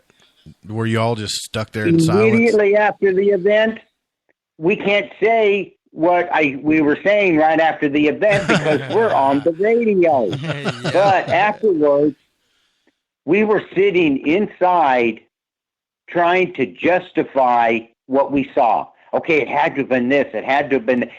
And what happens is we were playing process of elimination. And once we eliminated everything else, it's like, I don't know what it was, but it wasn't anything that we think it could be. Man. Do you have just to get real serious, I know you say you don't know what it could be, but do you even have a gut feeling about what this is at all, Orville? Like your gut? Yeah, does it tell you? I mean, I've kind of got a gut feeling about it, but right, like one thing that it's might be sticking out to you, yeah. Right. Well, I do think that it has something to do with extraterrestrial activity. Okay, I really do, but I don't know how it works or anything else. And you know, I'm trying to find the right words, you know? Sure. I know that whatever it did, it left behind energy. I don't know if it produced it from there or if it's taking the energy and using energy, but there is something physically emanating from the ground. We actually watched one woman, and there was, I think, 5 or 6 of us sitting up there at the time, who said, my shoes are coming untied, and she had swollen ankles from lupus. And she sat down, her husband went to retie her shoes, and he said, they're tied already. She goes, well, they can't be, they're falling off. We stood right there, and it didn't take 30 seconds, and we watched the swelling go down enough in her feet where her shoes fell off. Wow. That was 3 months ago. Dorothy, my mother-in-law, we didn't think she'd make it past like 94, 95. She just turned 101. Cheryl doesn't get sick. I'm a diabetic, and I haven't had an injection in a little over a year. Dang, man. I think there's something else going on here that we can't put our finger on, but I don't want to get consumed with it. You know what I'm saying? Some people will just, if you got something going on in your backyard, you're out there with 15 cameras hanging over your shoulders. You got flashlights duct taped to your head. That's what I would do. Haven't slept in a week. And it's like, I don't want to do that. Yeah, I understand. I want to know what it is so bad. Yeah, I'm almost willing to be abducted. I would be the guy with the 9 cameras taped to his body laying there. Yeah, I can see that. But I think I'm getting a feeling of what you're saying. Like there's something possibly sacred about it that you kind of want to leave it be a little bit too, right? Well, I just want it to progress naturally. If all these people who show up and get these messages and get these healings and all this stuff that's happening, it's something personal with them. If I go up there and I do too much messing around and I disrupt it and I break it, you know what I'm saying? Mm-hmm. If I do something wrong, I've cheated somebody out of their message. I've cheated somebody out of their healings. It's not for me to run anything. I'm just the gatekeeper, I'm just one of the guardians that's just trying to oversee everything. Yeah, well, I believe that because every time I've talked to Cheryl, I'll be like, oh, what's Orville doing? Well, he's probably not picking up his phone because he's out chopping wood or he's doing something constructive around the place. You take good care of the place, man. That's great. And 50 acres is a lot of land. Yeah, that's a lot of upkeep. A lot of upkeep. Yeah. This is just my speculation on it. I wonder, all through that area, through there are big Indian settlements, Native American settlements. I wonder. Yeah, have you guys run across any? Yeah, I'm sure you have, but have you seen any like Native American stuff, arrowheads, anything like that out there? No, we haven't, but it was one of the strange things. I can almost scientifically justify everything I've seen, or at least come up with a plausible explanation, except for one thing that I cannot put my finger on. And right after the event happened in February, we had Native American tribes showing up here. We had over 12 tribes show up here, at different times. And they were saying that their shaman had a vision, and they came out to bless the ground. And they wanted to go up where the star people were. So I took them out in the woods. Every single person I took out there told me, oh, no. We can feel energy here, but this is not the place we need to be. Where is the location? I tried to trick them up because I didn't know any better. And, but they knew the spot when they got to it. And that's the one thing I cannot figure out. Why would so many people know so many things immediately after the event happened, and we didn't say anything yet? And what you're saying is you haven't reported this at the time. You hadn't reported it to anybody. Nobody knew anything about it, right? No, nothing was public. MUFON had already showed up, but everybody was on the hush hush until MUFON finished doing their job. That's amazing. We didn't want it to, we didn't want to get contaminated or anything, But the thing is, I can never figure out how so many people, the Native Americans, knew so many things, even when I tried to tell them, oh, it's over here, and they go, no, it's not. It's that direction. All right. So, and, that's the only part that I'll never, ever be able to look at it and say, well, here's the reason this, or maybe it's that. No, I mean, that is just something that is just totally outside my realm. Now, there's a question in the chat room from Rose. She's wanting to know, did you know the history of the place, or did you find out that there was any kind of history there as far as Native American or strange events, or before you guys moved there, or did you just know that it was just a crystal mine and that's it? It was forest when we bought it. Ah, okay. They had logged this place for almost 80 years. The Bean brothers had owned it, and they were growing pine trees here and oaks, and, they were using it to log. And here they are running heavy equipment around in here and never kicked up a crystal. We bought it, cut a road through from one of the old logging roads. We're trying to fix it up, and we're finding crystals left and right. They're all over the ground. Were they here all along? Did they stay hidden? Were they waiting? How come all these people, who roamed all over this land never found crystals? Yeah, that is odd. It's just strange. Yeah, that is and you guys come down there, make a road, and all of a sudden this stuff happens, and at the time nobody was reporting any strange lights or events or anything to you, were they? I wonder.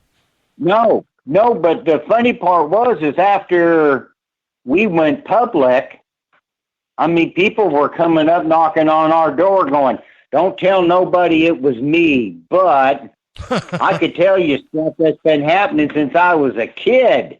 Yeah, isn't that funny how that was? Yeah. Don't tell anybody I'm giving you a paranormal. Yeah, don't tell anybody I'm giving you a paranormal story.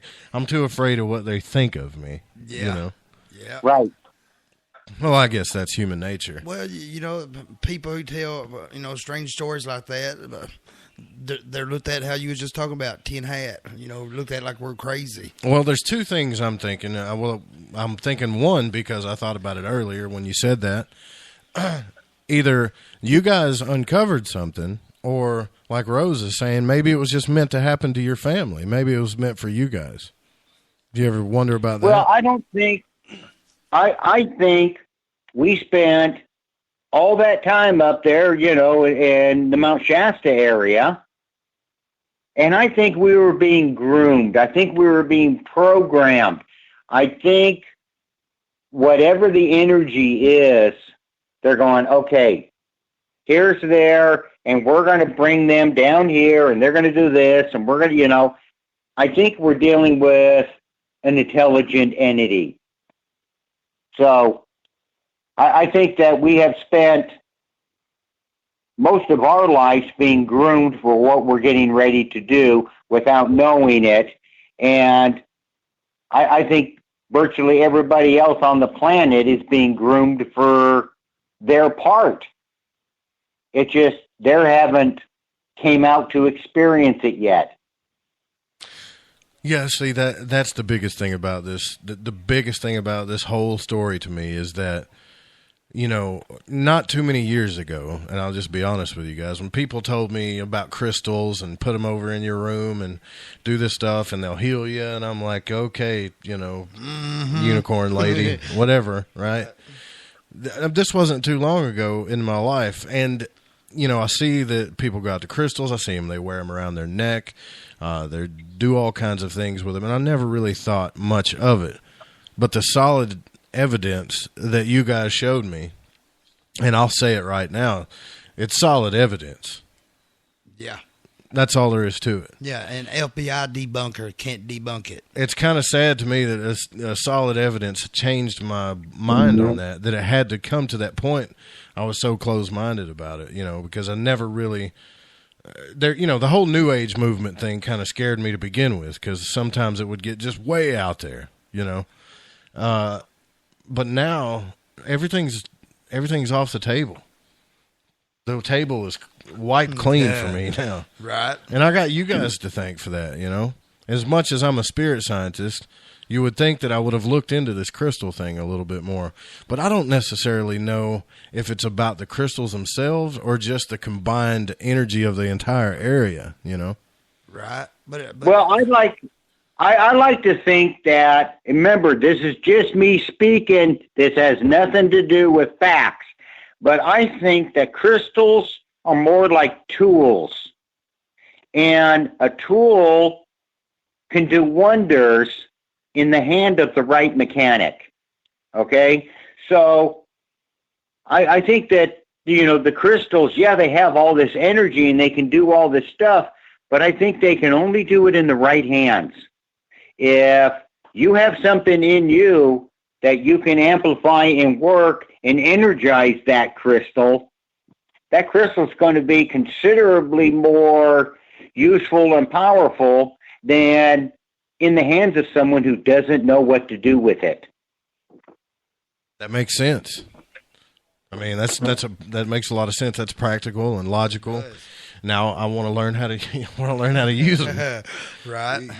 I've got to learn. I guess I need to learn a little patience and learn to leave things alone a little bit. The natives are really good at that. I don't understand how they could just walk out there and not want to jump into the ravine. Me too. But they know something's there, Right. But what I find interesting too is unless you can correct me if I'm wrong here, before you guys cleared that road, that path, did you have any paranormal events happen before you cleared that path? No, nothing. Nothing that I can think of. But how long was it that you got the place before you cleared it? Yeah. About 3 weeks. Okay, so y'all wasn't We bought the place and then we put a road through it, Gotcha, brother. Gotcha. Okay. That's what I was thinking. I figured if you bought 50 acres, you probably started doing the... I'm trying to come up with my head. Maybe you guys uncovered something. But if you'd only been there for 3 weeks, I mean, that doesn't necessarily make that so either. Right. Because it could have been happening the whole time they was there, just covered up in woods and not seen it. A question that someone wanted me to ask you, and they'll remain nameless, I guess, because they want to, is do you guys ever hear any what they call tree knocking or whoots or crazy hollers, like crazy sounds out there? Well, I'll tell you what. I cut down a tree because we're getting in firewood, and there was a dead tree, and I cut it down, and I noticed it was hollow on the inside. So we've been hearing it sounded like 3 clumps, on the tree knocks. So what I did is I cut that hollow tree into sections, and I got one sitting out on the back porch, and every time I'm standing out on the back porch and I hear a tree knock in the distance, I just take a stick and knock back, and sometimes we will knock, and when the coyotes are screaming and hollering, and you know how they can get. Oh, yeah. You got all the coyotes screaming. I can go out and knock 3 times on that hollow stump, and the coyotes shut right up. Now, and when they're half a mile away, you can hear them screaming. Usually, that's strange. Usually they'll start screaming. If you make noise, they'll scream even louder. But I've never heard them get quiet like that. Right. But why are they getting quiet if I hit on a tree? If I'm hitting on that hollow stump. Do they know that it's time to shut up? Yeah, do they know there's someone or something in the area? Do they know all the neighbors' dogs start barking if I go hit on the wood, but the coyotes will shut up. I think that the coyotes have experienced over time the ability to keep your mouth shut when you're supposed to, when there's someone in the area that you don't want to attract their attention. That is a interesting thought. You know what I'm going to do next time I hear them kick up out here is I'm going to bang on a tree 3 times. But it may not be hollow. It may not work, but I'm going to try it. Right. Because they kick up out here all the time, Orville. Yeah, they do.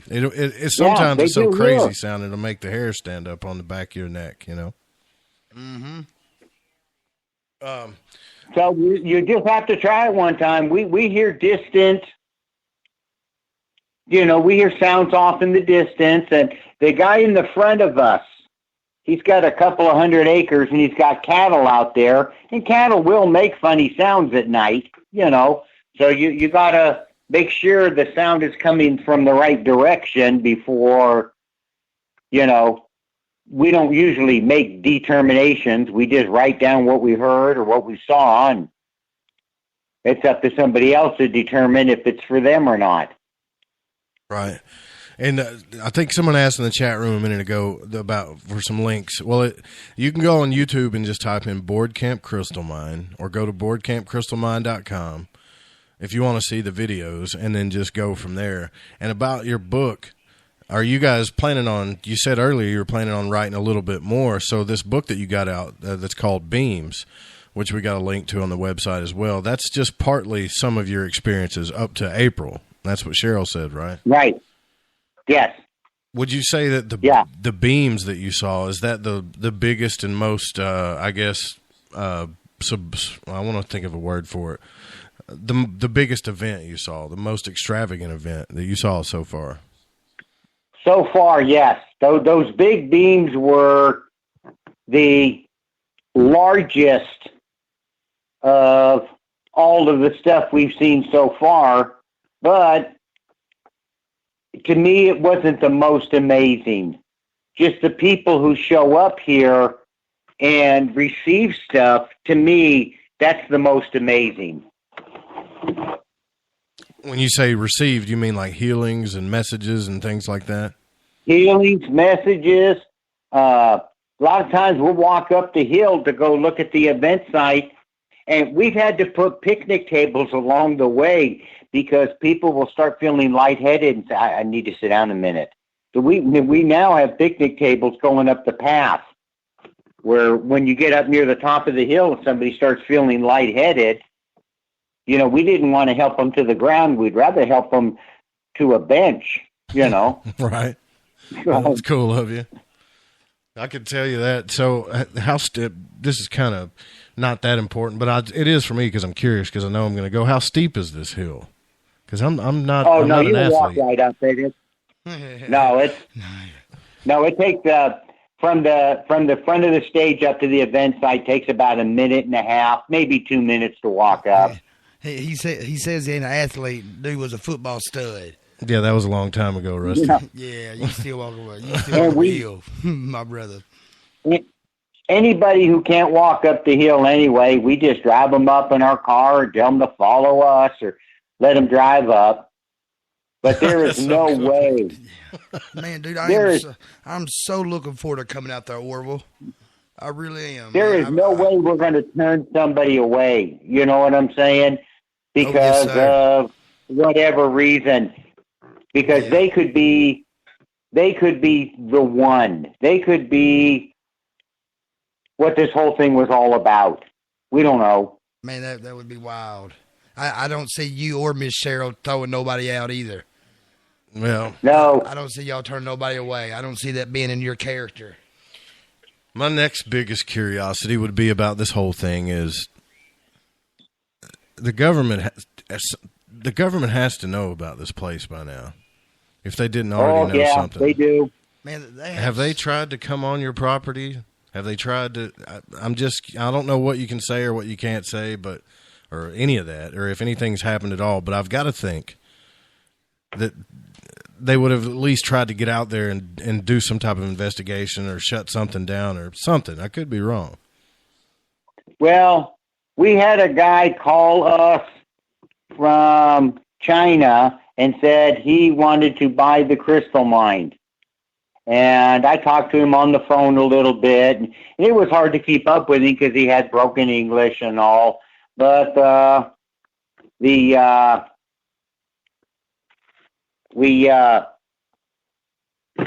to call this guy back like 2 weeks because we turned him down, because we don't care about it. So we ain't taking his money.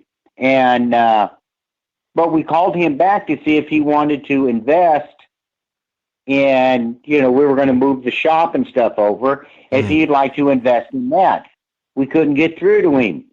So I have a friend that works with NSA, and I turned the number over to him, and he said the telephone number goes to a router in China and then comes back to the U.S.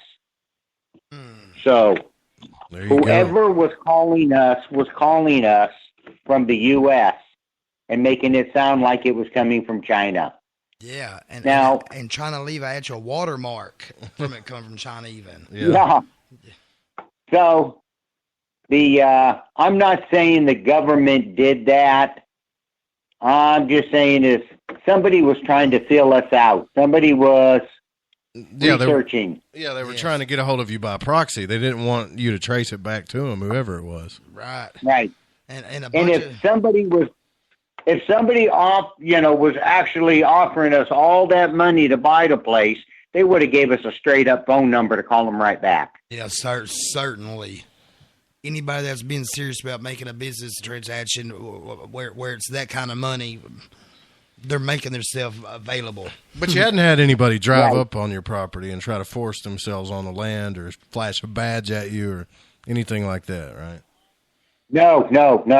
But we have seen where out in the back where some people have snuck in at night, and you could see where they had got in digging around, but looking for crystals. So now, do you guys let people, if you go there and on a tour, do you let people take crystals with them, or do you want to keep everything on the land? Well, we have some crystals in the store, but we're as soon as we can get more people signed up with the Metaphysical Crystal Sanctuary, then we're going to open digging back up again, the public digging. And because these crystals need to go home with people. And right now we're just so busy that we don't have time to take people out to the public dig site. It's all there. It's all ready to go. It's just we're shorthanded. Man, I've just had a crazy thought, Orville, about all this. I've just had a thought about what I was talking to you earlier about seeing a documentary or some kind of show about them storing information on crystals. It's being able to, or trying to find out if it's possible, because this one scientist thinks it is. Man, I keep having this thought. Man, wouldn't it be so crazy if there was information stored on a bunch of them up there, and that's what it was about? They were trying to tell us secrets. Well, there's already people that believe that we just don't. That there's this thing called the Akashic Records, and there's things called what Andrew Bartz talks about, the soul shards, where things, the information of the timelines are actually stored on these crystals. Wow. Mm-hmm.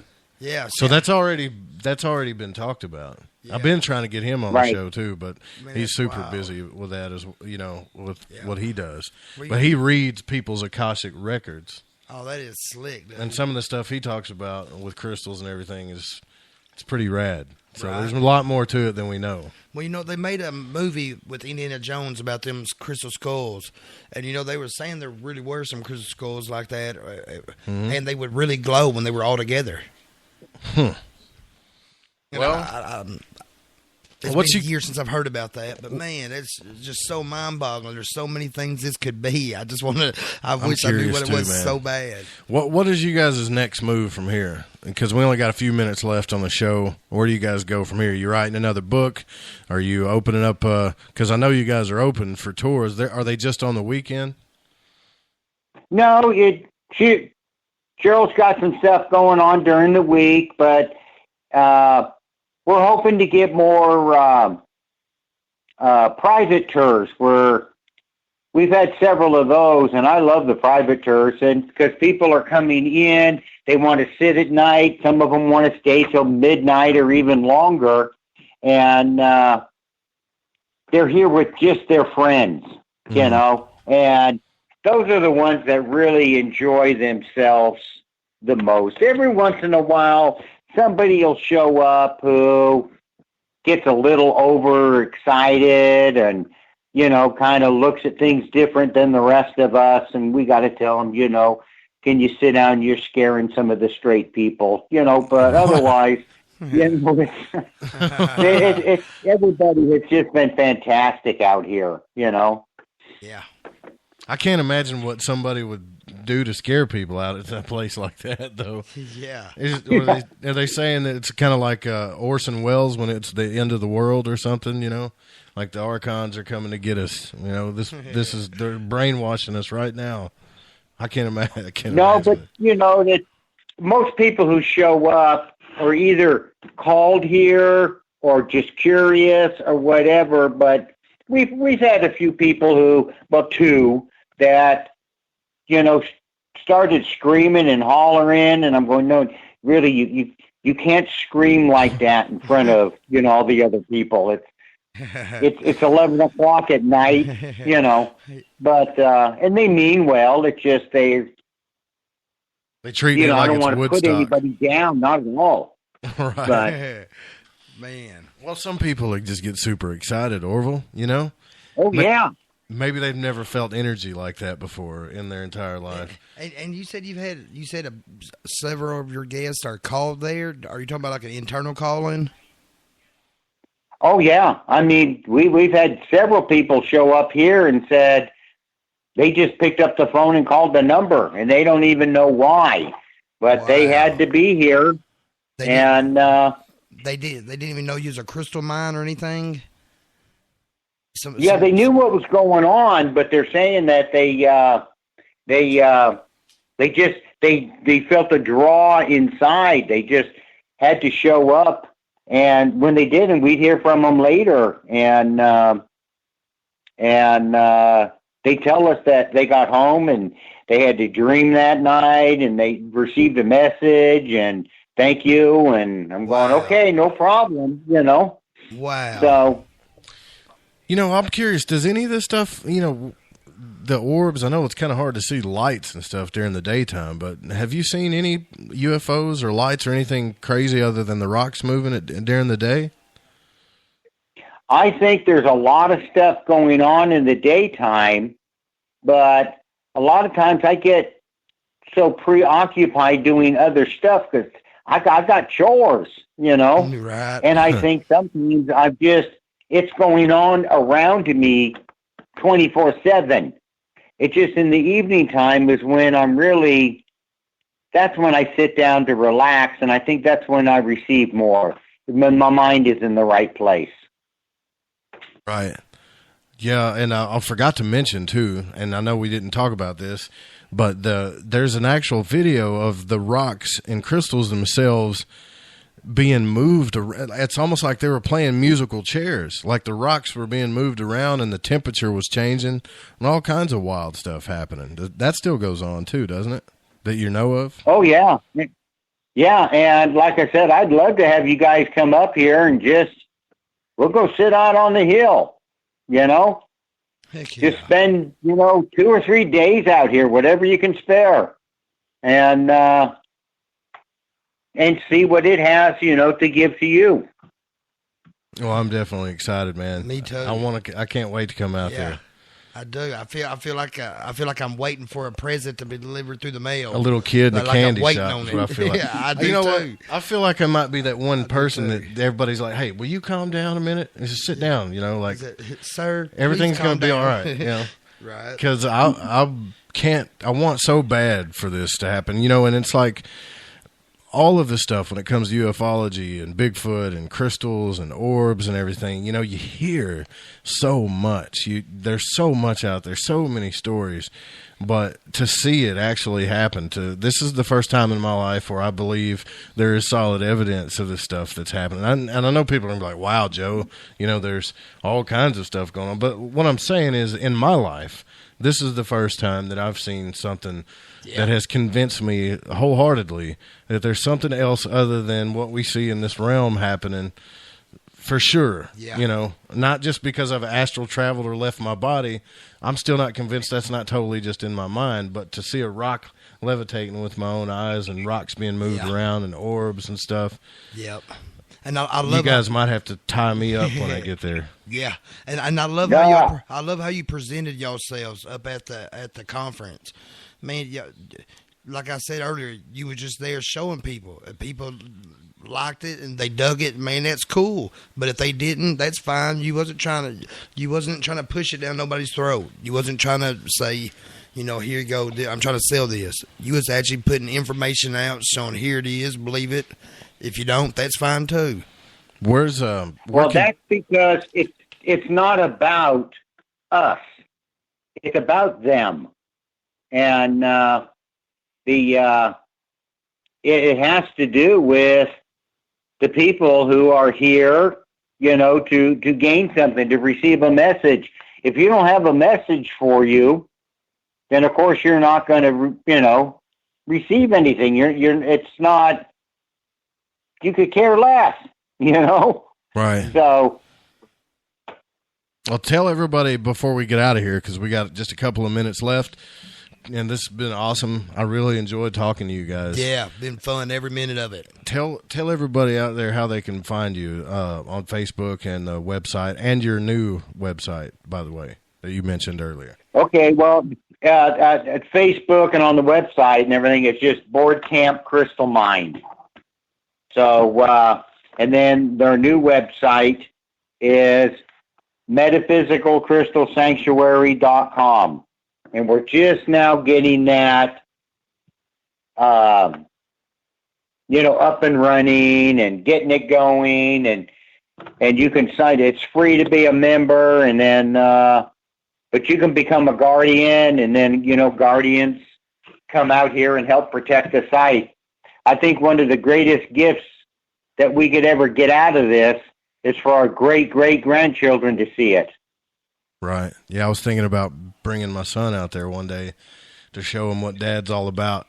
Because he's like, you going to do your UFO radio show tonight, Dad? Do I got to get off the video games? You know, that's what he thinks. But I think if the boy has his own experience, that might change something for him, you know. And you guys are doing really cool stuff, really good things, just for humanity as well. And it's so cool to have it close to home here in Arkansas. Yeah. I can't wait to come visit you guys. And thanks for coming out on the show. I'm sorry that, you know, Cheryl had to get pulled away because she had some stuff she had to take care of. But I, you know, wish her the best. Tell her we said thank you. And thank you for coming out to the show, man. It's been really fun. Yeah, loved all every right, minute of it, like I said, you best come down here. Don't make me come look for you. Yes, sir. Hey, you'll get to see both our goofy butts for too long. I'm sure it wouldn't be hard for a man like you to track us down. Right. Yep. All right, hang out just for a second real quick, Orville. We're going to wrap this up. All righty. All right, guys. That was Orville and Cheryl from boardcampcrystalmind.com. You better make sure that you go down there if you can. If you can't, go to the website. Get the book, Beams. Man, this is going to be something that's going to change the radio station and the network, because we're actually going to go down there and do our own stuff. And might be a monumental event for all of us here at the Fringe FM. Don't forget to go grab your bottle of AncientLifeOil.com. I want to thank them as well for sponsoring us. We've got to get out of here. Tomorrow night, Tobias Lars is on the show. This is an interesting guy. Look him up on YouTube and you'll see why. You're going to love the show tomorrow night.